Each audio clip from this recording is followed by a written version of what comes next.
आमच्या स्टॉलचं नाव आहे मराठी भाषा समृद्ध करूया. जर तुमची मराठी कच्ची असेल तर हा स्टॉल तुमच्यासाठीच आहे. हे आहेत नामाचे प्रकार. याच्यावरून आपल्याला नामाचे प्रकार कळतात. नाम मोठे काय असते? मोठे महासागर असते. महासागर नेमके महासागर हे एक सामान्य नाम आहे. महासागर कोणता? एका महासागराचं नाव सांग. हिंदी महासागर.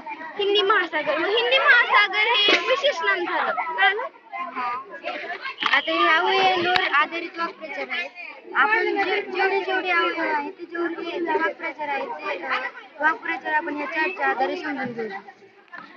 आणि हे क्रियापदाचं म्हणजे क्रियापद नेमकं काय असतं तर या चार्ट मधून आपण क्रियापद शोधायचे या उदाहरणात आपण समजून घेऊ शकतो.